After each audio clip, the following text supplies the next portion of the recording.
ครับภาษาละนาวของเราก็บ่ใช่เรียนยากอะหยังนะครับ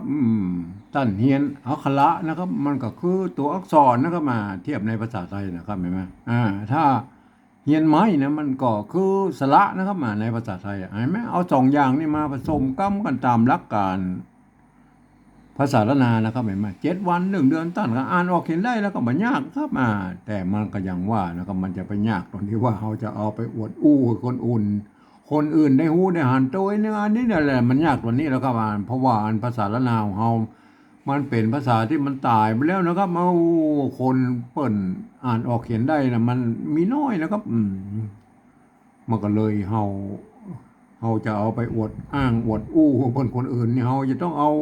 ภาษาอื่นๆมาเทียบเคียงนะครับมือมันเขียนมาเป็นภาษาละนาวของเฮานี่นะครับอันภาษาที่มันใกล้เคียงภาษาละนาวของเฮาหน่อยก็คือภาษาไทยภาษาไทยเพราะว่ามันเกิดมาจากที่เดียวกันแล้วครับคือที่ป่อของรามคำแหงที่เดียวกันนี่แหละครับไม่มามันแยกไปทางใต้หน่อยอโยธยาเพิ่นก็เอามาเป็นอักษรไทยนะครับไม่มาเพิ่นก็เอาไปเขียนไปของเพิ่นนั่นนะมันแยกมาทางเหนือเฮาหน่อยมันเพิ่นก็เอามาเป็นอักขระล้านนาแล้วก็ยุคแรกๆเพิ่นก็จะเอาเขียนในภาษาธรรมล้านนาก่อนนะครับเป็นภาษาบาลีนะครับต่อจากนั้นมาเพิ่นก็เอามาเขียนเป็นภาษาชาวบ้านเห็นไหมอันนี้มันก็ไปตามลำดับของเพิ่นนั่นเห็นไหมมันก็เป็นอย่างนั้นแหละครับในยุคภาษานะอันเฮามาอู้ถึงเรื่องปริวัตินี่นะครับในโลกนี้เพิ่นก็ใช้หลักการปริวัติภาษากันทั้งนั้นนะครับเฮาลองไปกอยอัน โทษทีหน้าเวียดนามเนี่ยเพิ่นมีสงครามกัน200-300 ปีนะครับโอ้ยาวนานนะครับเพิ่นบ่สามารถที่จะถ่ายทอดอันภาษายึกๆยือๆของเพิ่นนั่นแล้วก็แบบภาษาจีนนั่นนะอันที่มันเพิ่นนิยมเขียนกันมาตั้งแต่โบราณแล้วนะครับอันเดี๋ยวนี้ลูกหลานเพิ่นอ่านบ่ได้แล้วไอ้ภาษายึกๆยือๆมันนั่นน่ะเพิ่นก็หันไปเอาอันภาษาอักษรอาราบิกมาเขียนเป็นภาษาของเพิ่นไอ้มาเนี่ยเนี่ยเพิ่นก็อัน เพิ่นก็เอามาแล้วมาเอาภาษาอาราบิกมาโลนๆนะครับแล้วก็เปิดใส่หมวกใส่จุดใส่ขีดใส่มั่วสะบาสะเปดนะครับคือมันได้ตามเสียงของเพิ่นนะครับแม่นเนี่ยคือการลักษณะของการปริวัตินะครับมันจะต้องมีการเปลี่ยนแปลงอย่างแม่นิดๆหน่อยๆแล้วก็ตามที่มันจะให้มันได้ตามเสียงของเพิ่นอันนี้เนี่ยคือหลักการของปริวัติครับปริวัติภาษานะครับอันแถวในยุโรปแล้วครับอย่างเช่นฝรั่งเศสนะครับเยอรมันยูเครนรัสเซียเห็นไหมหรืออันโครเอเชียเนี่ยเห็นไหมเพิ่นก็ใช้หลักการปริวัติเหมือนกันนะเพิ่นยืมเอาอักษรอาราบิกนี่นะครับไปเขียนเป็นภาษาของเพิ่นนะครับเพิ่นใส่จุดนะครับ2 จุดบางทีก็ใส่หมวกเป็นหมวกปิ้นนะอย่างอันโครเอเชียนั่นเป็นหมวกปิ้นเลยอันเวียดนามมันกรุบนะครับมันหมดกรุบลงเห็นไหมมันหมวกกรุบเป็นกรุบมันกรุบลงเห็นไหมอันนี้มันกรุบง่ายนะโครเอเชียเนี่ยมันอย่างเงี้ยมันก็คือมันได้ตามเสียงภาษาของเพิ่นเพิ่นก็สิใส่อย่างเงี้ยนะครับเห็นไหมอันนี้ลักษณะการปริวัตินะครับเห็นไหมเฮามากอยภาษาอังกฤษแล้วครับอันประเทศอังกฤษเพิ่นเอาอักษรอาราบิกเนี่ยครับไปเขียนเป็นภาษาของเพิ่นนะครับเปิ้นบ่ใส่สักอย่างนะครับเปิ้นบ่ใส่สักอย่างแต่เปิ้นก็ว่าอันเปิ้นกฎเกณฑ์ของเปิ้นคืออนุโลมให้ออกเสียงได้เลยนะครับเอาตามสำเนียงไปเลยนะครับเอาตามบริบทไปเลยเห็นไหมเนี่ยอันหลักการเปิ้นอย่างอันไหนมั้ยก็มันก็เหมือนอันภาษาละนาของเฮานะเห็นมั้ยอันยุคต้นๆเห็นมั้ยที่มันหลังจากยุคอันภาษาบาลีแล้วนะครับว่าเพิ่นก็เอามาเขียนเป็นภาษาชาวบ้านยุคต้นๆแล้วมันบ่มีไม่เหาะไม่ซัดนะครับเห็นมั้ยเพิ่นก็เอาคืออ่านออกเสียงไปตามนั้นนะครับตามบริบทเหมือนภาษาอังกฤษนั่นแหละในยุคต้นๆนะครับปลายๆมาก็ใส่ไม่เอกไม่โทไม่เหาะไม่ซัดลงไปมันก็ครบเครื่องในปัจจุบันนี่ก็เป็นอย่างนั้นนะครับครับเรื่องหลักการปริวัติภาษาเนี่ยเองผมได้ใช้หลักการของสภาวัฒนธรรมมหาวิทยาลัยเชียงใหม่นะครับเปิ้นตกลงกันไว้เมื่อปลายปี28นะครับเห็นไหมเปิ้นตกลงเอาไว้ว่าอย่างนี้นะครับการที่เอาภาษาไทยเนี่ยไปสะกดเขียนเป็นภาษาละนาเนี่ยหรือที่เปิ้นฮ้องว่าปริวัติเนี่ยนะครับเห็นไหมก็ทำได้อยู่3แบบหรือ3รูปแบบนะครับแบบที่1นั้นเปิ้นจะเอาไว้เขียนนะครับบันทึกในลักษิลาจารึกเอกสารสำคัญในโบราณนะครับเห็นไหม เปิ้นจะเอาภาษาไทยเนี่ยไปเทียบเอามาทุกอักขระนะครับ ทุกไม้ทุกเครื่องหมายนะครับแม้กระทั่งไม่กงไม่กังไรไม่อย่ามัวสะปะสะเปนเปิ้นเอามาโมดนะครับอันนี้มันละเอียดนะครับแบบละเอียดเลยนะครับเนี่ยแบบละเอียดเฮาบ่อู้ถึงแล้วเฮาบ่ยุ่งเฮาเอาแค่แบบที่2นี่ก็พอนะครับอันแบบที่2นี่เพราะว่าอย่างนี้นะครับยืมเอาอักษรไทยเนี่ยอักษรไทยก็คืออย่างเงี้ยเอามาเทียบเมื่อเป็นอักขระละนาเนี่ยตำบลบ่ไหนมาแล้วก็ประกอบกรรมขึ้นมากับแบบภาษาไทยผสมผสานกันไปใช่ไหมแล้วก็เวลาอ่านนั่นแหละมันท่านจะต้องนึกว่ามันเป็นอักขระละนานะครับหน้าตามันแบบไทยเหมือนกันใช่ไหมเวลาอ่านนั้นท่านต้องนึกเป็นภาษาละนาอักขระละนาเนี่ยคนทั่วไปมันสามารถเข้ามาอ่านได้ครับมันจะผิดเพี้ยนสำเนียงนะครับบางคำมันอาจจะเหมือนกันนะครับบางคำมันจะผิดเพี้ยนสำเนียงไปนะครับเพราะฉะนั้นคนทั่วไปคือไปอ่านในแบบที่3ปุ้นนะครับอ่านแบบที่2เนี่ยเอาไว้คือคนที่เปิ้นเรียนรู้ภาษาละนามาอ่านแล้วก็มาเดี๋ยวแบบที่3เนี่ยก็อุ้มคำเอาแบบที่2ก่อนนะครับเนี่ยเอาเนี่ยนี่มันนานะครับเนี่ยตัวนาตัวนะเอาตัวนะมาเนี่ยมันตัวนานะครับเนี่ยมันตัวนาแล้วก็มันมีไม่กังมนอยู่นี่ว่าคือตัวสระอาก็ไม่กัมไม่มันก็คือสระอำนะเห็นไหมเนี่ยสระอำเนี่ยมันมีสระอำเห็นไหมมันมีสระอำเนี่ยตัวนามันนาแล้วก็อันมีไม่กังมนอยู่นี่ก็คือสระอำนะครับสระอำเห็นไหมอันเนี้ยเปิ้นใจเขียนอย่างอี้มาตั้งแต่โบราณเราไปกอยแล้วนะครับเราลองไปกอยนะครับเห็นไหมตัวนาเห็นไหมเนี่ยอันโบราณน่ะยกต้นเลยนะครับเปิ้นเขียนอย่างอี้นะตัวนาเห็นไหมตัวนาไม่กังมนเนี่ยมันเป็นนำเห็นไหมนำแล้วก็ซัดเอาไม้ซัดลงไปทั้งลุ่มนี่ ซัดทั้งลุ่มนี่มันก็เป็นน้ำเห็นไหมน้ำหรือน้ำนั่นแหละครับมันน้ำนั่นแหละกินน้ำนั่นแหละมันน้ำนั่นแหละครับเห็นไหมเนี่ยน้ำหรือน้ำนั่นแหละ เนี่ยอันนี้โบราณเมื่อเขียนเนี่ยน้ำเนี่ยอันนี้อย่างเปิ้นบ่มีไม้โทเห็นไหมไม้โทมาเดียวเนี่ยเปิ้นก็อ่านว่าม้อเห็นไหม เนี่ยอันนี้อันนี้ตัวหอน้อยตัวนะเห็นไหมไม่กือไม่กือไม่กือเปิ้นไม่กือนี่มันใจเท่ากันห่างง่ะเห็นไหมห่างง่ะอยู่ทั้งลุ่มง่ะสะกดทั้งลุ่มนะเปิ้นสะกดทั้งลุ่มนะครับอ่านไม่มันว่ามีไม้โทไม่ขอจ้างอ่านว่านึ่งไงน้ำหม้อนึ่งอ่านว่าอย่างนี้เลยเนี่ยอันนี้เป็นภาษาโบราณแล้วไงมาท่านก็ไปนั่นแหละอันนี้น้ำเลยไหมน้ำเฮากับบูรณะคำซ้ำมีไม่ขอจ้างเห็นไหมไม่ขอจ้างกับไม่โทนะก็เอาใส่ไปบนนิดหน่อยไม่โทไหมเนี่ยน้ำ ได้เลยไหมได้เลยไหมบูรณะคำศัพท์บนอะไรไหมน้ำไหมนี่นะนี่คือน้ำเป็นอย่างนี้นะครับน้ำโบราณพวกอย่างนี้อันนี้อันคุณนะครับคุณตัวข้านะครับไม่กูนะครับไม่ย่อนะครับอันนี้ตัวละแล้วครับตัวละตัวละถ้าเป็นอันแบบที่1พวกอย่างอี้นะครับเห็นไหมแบบที่อี้นะครับเห็นไหมแล้วเปิ้นจะเอาตัวละเขียนมาแย่เป็นคุณนะครับเห็นไหมแต่เขาเป็นแบบที่2กับบูรณะคำศัพท์มาหน่อยเป็นคุณหน้าตาแบบไทยใช่ไหมอันตัวละเนี่ยเปิ้นเอาไว้เขียนตัวหน้านะครับความจริงมันเป็นตัวหน้านะครับมันเป็นตัวหน้าในภาษาอันละนานะครับเปิ้นเอาโคดเกณฑ์เปิ้นมีแต่ยุคต้นๆเลยนะครับเห็นไหมตัวหน้าเนี่ยเห็นไหมเอาไปกอยแล้วครับเห็นไหมเอากอยนะครับตัวหน้านะครับตัวหน้านะครับเห็นไหมเนี่ยเห็นไหมอันนี้ไม่กลัวเห็นไหมไม่กลัวเมื่อมีตัวสะกดเปิ้นเอาตัวละมาเขียนแทนตัวหน้าเนี่ยง้วนนะครับเนี่ยมันแบบมีไม่โทนะครับแต่เปิ้นใจไม่ซัดนี่แทนเห็นไหมง้วนนะครับเสียงตีเห็นไหมง้วนยาง้วนสัปปะเห็นไหมอันนี้สัปปะเอาเห็นไหมเนี่ยเห็นไหมอันนี้คือภาษาโบราณเนี่ยเปิ้นเขียนมาตั้งแต่โบราณนั่นนะครับไม่กลัวเนี่ยสะกดด้วยตัวละเนี่ยเปิ้นเอาตัวสะกดด้วยตัวหน้าเนี่ยเปิ้นเอาตัวละเขียนแทนนะเปิ้นก็อันเขียนมาตั้งแต่โบราณแล้วนะครับเห็นไหมโปรดเข้าใจไว้เลยนะครับไม่ใช่มามั่วกันนะครับประเดี๋ยวนี้นะครับเห็นไหมเปิ้นก็เอาตามโบราณมาไว้นะเอาต่อไปนะครับอันนี้คุณได้เลยน้ำคุณนะครับเนี่ยน้ำคุณนะครับไว้นะครับไว้ไม่ไก่สระไอตัวว่าตัวแหวนไม่โท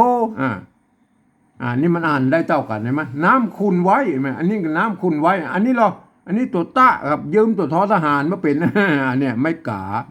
อันนี้ตัวง่ะเห็นไหมง่ะเนี่ยง่างเนี่ยอ่านว่าตางนะครับไม่ใช่ทางเนี่ยมันไอ้บางตัวนี่มันก็เหมือนกันลูกครับน้ำคุณไว้เนี่ย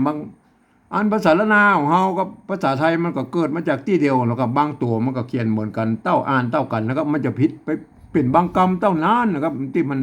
สำเนียงมันต่างกันนะแม้กระทั่งในละนาของเฮามันก็ยังมันแถมมีแถม4-5 พอวันเห็นไหมแต่ยวนไตลั่วไตลื้อไตเขินมันสำเนียงมันก็ผิดแตกต่างกันไปนะครับมันก็อย่างเดียวกันนะครับมันก็ออกเสียงบ่เต้ากันนะครับไม่มันก็จะต้องไล่หากันกันอย่างนั้นนะครับอันนี้อ่านว่าตางนะไม่เนี่ยไม่ใช่ทางนะครับตางอันนี้เนี่ยตัวตะนะครับตัวตอในภาษาละนามันมี2 ตัวตัวตะกับตัวตะเห็นไหมอันเสียงสามัญนี่ไม่ใช่ตัวตะนะไม่เนี่ยอ่านว่าตางนะฮะไม่ใช่ทางนะครับอันนี้อันนี้ไม่ไก่ไม่ไก่ตัวหน้าเห็นไหมตัวหน้านอนหนูเห็นไหมอันนี้มันในนะครับในเห็นไหมในแต่อันภาษาไทยเพิ่นใจไม้ม้วนนะครับสลายไม้ม้วนเขาก็บูรณะคำศัพท์มันไปหน่อยคือบอกไว้แล้วว่ามันหน้าตามันแบบไทยๆหน่อยความจริงไม้ม้วนเนี่ยมันมีในภาษาละนาครับมันก็มีไม้ไก่ห่างยาวๆเนี่ยนะเห็นไหมมันมีไม้ไก่เดียวนะครับในภาษาละนาน่ะแต่เฮากับบูรณะคำศัพท์มันหน้าตามันแบบไทยๆอีหล่อเห็นไหมเฮาก็ใส่สระให้ไม่ม้วนเนี่ยเนี่ยเห็นไหมน้ำคุณไว้ต่างในต่างในไม่ใช่ทางในนะครับ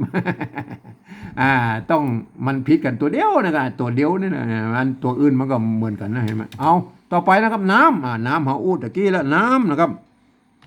น้ำไม่กำนะครับไม่ตัวนายไม่ก็มีไม่กังมนอยู่นี่ก็คือไม่กำนะครับก็ใส่ไม่โทก็อ่านว่าน้ำนะครับน้ำกันเลยน้ำนะครับอันนี้เราน้ำใสนะครับน้ำไม่ไก่ตัวสะนะครับอันนี้ก็เหมือนกันนี่ไหมอันนี้ตัวสะกับน้ำใสแม่อ่านได้นะอ่านน้ำใสแต่มันงามในภาษาไทยนะภาษาไทยเพิ่นใช้ไม่ม้วนใสนะเห็นไหมเขาก็อันนี้แบบเดียวกับในเนี่ยเขาก็บูรณะคำศัพท์เพิ่มไปหน่อยนะครับก็คือมันหน้าตาแบบไทยๆนะก็ไม่เนี่ยน้ำใส อันนี้อันนี้ไว้อันนี้เปิ้นใจอันไม้ไก่อันสละไอห่างยาวอยู่เลยไหมอันเนี้ยอันเปิ้นใจเขาก็ใจไม้มาลัยเนี่ยอะไรไหมอันตัวว่าไม่ขอจ้างไม่โทใช่ไหม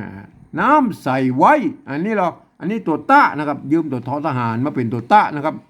ไม้กาใช่ไหมไม้กาใช่ไหมอันตัวงะนะงะอันเนี้ยอันตังใช่ไหมอันนี้ตัวหน้าไม้ก่อนะครับอันไม้ก่อเนี่ยอันตัวเนี่ยนอกเห็นไหมนอกเห็นไหมเนี่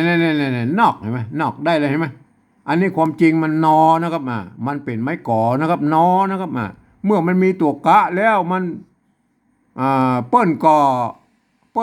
ตัดไม้กงไม้กังมนออกนะครับเห็นไหมเฮาไปดูภาษาอันละนาเปิ้นเลยนะครับบ่แจ้มามั่วกันนะครับเฮาก็แจ้มามั่วกันนะครับอันนี้เนี่ยมันอันนี้เนี่ยเฮามากอยแล้วเนี่ยอันต้นเนี่ยเฮาจะหั่นเลยนะครับเห็นไหมอันเนี้ยเนี่ยอันใส่เกลือเห็นไหมใส่เกลืออันนี้เนาะอันนี้ปอนะครับปอตัดเห็นไหมอันนี้ปอนะไม่ก่อนะครับไม่ก่อเห็นไหมไม่ก่ออันปอนะครับแล้วก็มาเป็นอันถ้ามันมีตัวสะกดแล้วเห็นไหมเปิ้นเนี่ยเห็นไหมเมื่อมีตัวสะกดแล้วเปิ้นก็ตัดเนี่ยเมื่อมีตัวสะกดแล้วไอ้ง้วนเนี่ยง้วนเนี่ยมันเปิ้นก็ตัดไม่กงออกเห็นไหมโปรดเข้าใจไว้แล้วนะครับมันหลักการอันประเดี๋ยวเนี่ยที่เปิ้นเอามาอธิบายไว้เนี่ยมันก็คือหลักการเปิ้นก็วิเคราะห์มาจากหลักการของภาษาละนายุคต้นๆนะครับเปิ้นกำหนดไว้อย่างนี้นะครับครับโปรดเข้าใจไว้นะครับอันนี้เฮาได้แล้วนะครับเฮาได้ละการเขียนภาษาปริวัติแบบที่2นะครับก็บ่สามารถที่จะให้คนอื่นเอาเข้ามาอ่านได้นะมันบางคำมันก็จะเหมือนกันนะครับบางคำมันอ่านผิดเพี้ยนกันอย่างนี้เนี่ยมันต้องอ่านว่าต่างเห็นไหมมันบ่สามารถที่คนอื่นทั่วไปมาอ่านได้นะครับเห็นไหมเพราะว่ามันจะผิดเพี้ยนสำเนียงนะคนทั่วไปนี่จะมาอ่านแบบที่3พุ่นนะครับเฮามาอันนี้เปิ้นต้องเรียนรู้ภาษาละนามาอ่านนะครับเปิ้นจะเห็นว่าตัวหน้าตัวคะตัวว่าตัวตะเห็นไหมตัวสะเห็นไหมเปิ้นก็อยากเห็นเป็นอักษรละนานะครับน้ำขุ่นไว้ต่างในน้ำใสไว้ต่างนอกเห็นไหมพวกก็อ่านไว้อย่างนี้นะครับเห็นไหม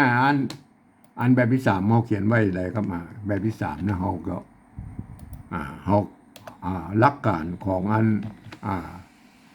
ข ข้อตกลงการปริวัติภาษาล้านนานะครับอันปีปลายปี28นะครับเปิ้น เพื่อกำหนดไว้ว่าอย่างนี้นะครับ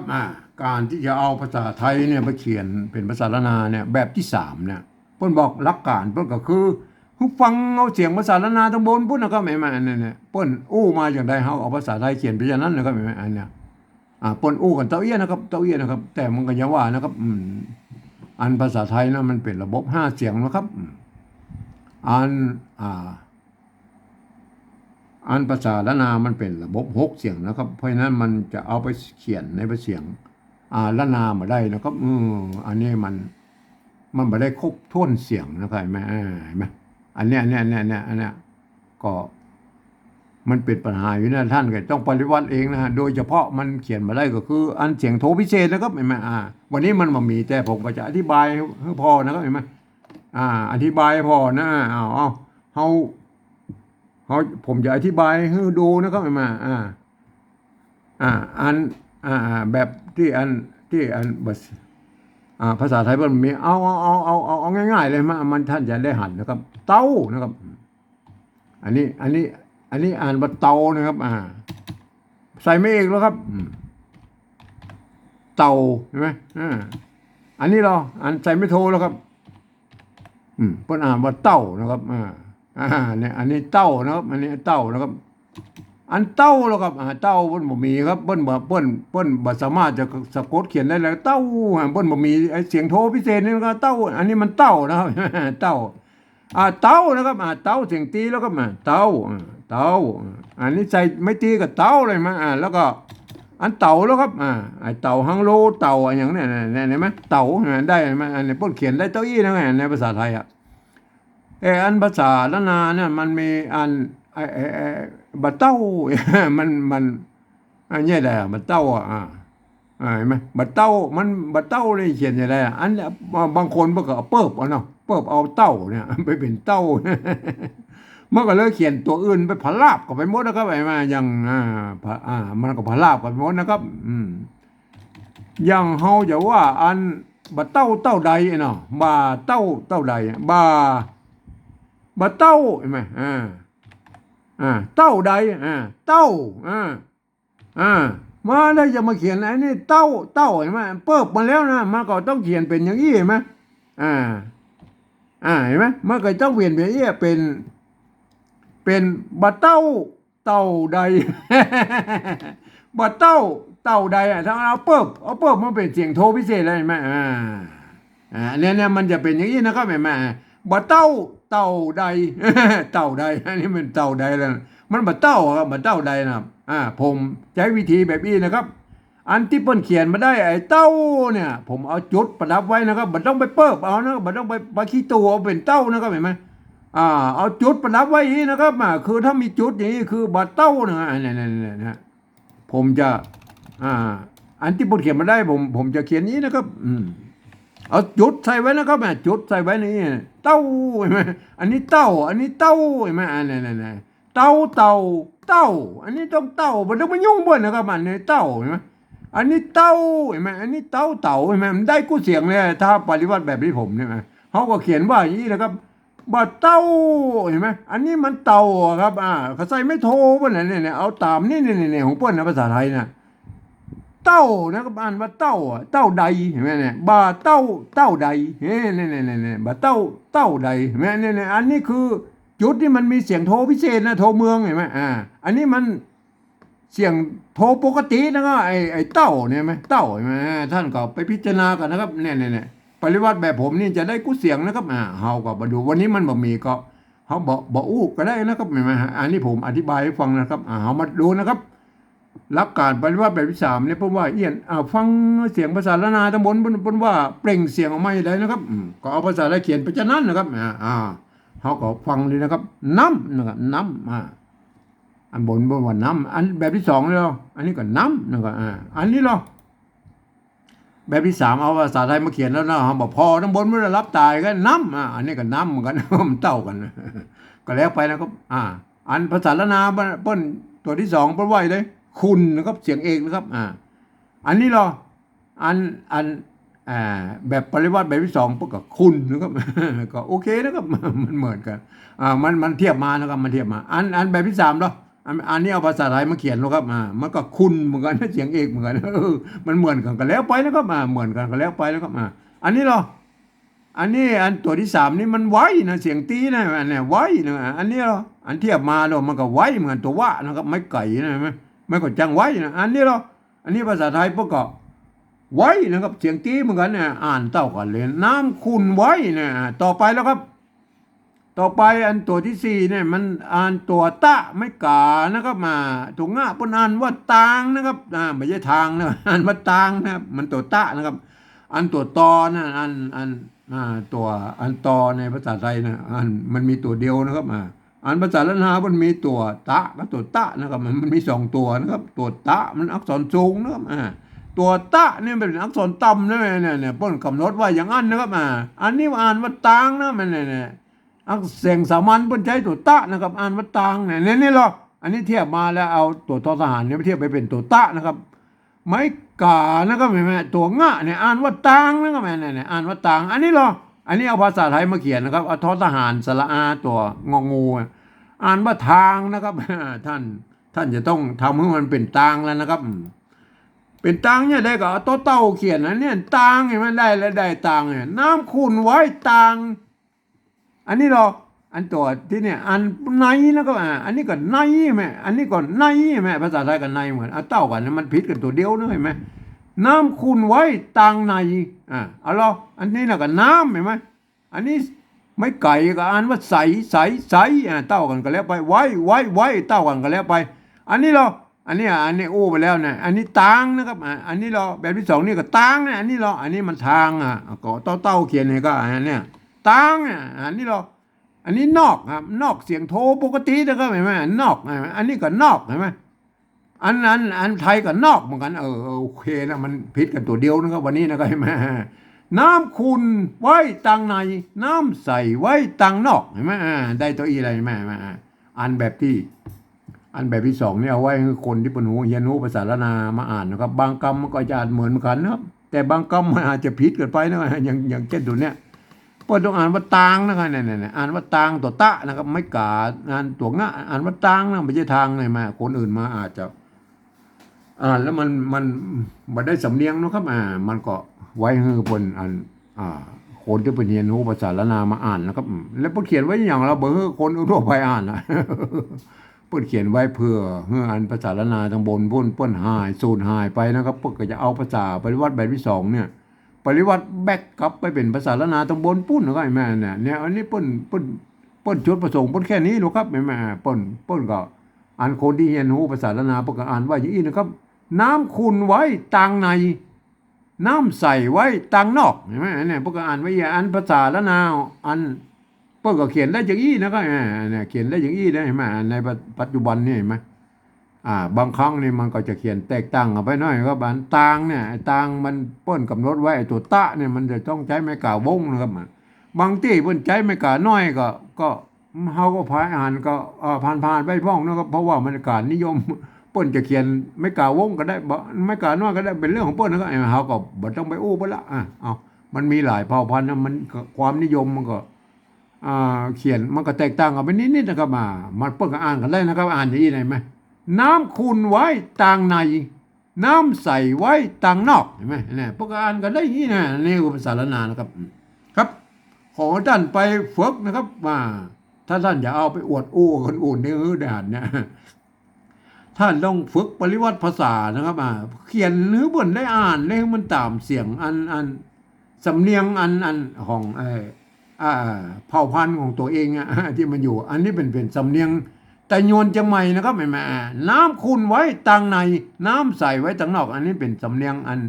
แต่โยนจังใหม่นะครับเปิ้นจะออกเสียงกันอย่างนี้นะครับครับ ขอให้ท่านไปศึกษานะครับการปริวัตินะครับแม่ครับวันนี้ผมก็อู้เพียงแค่นี้นะครับ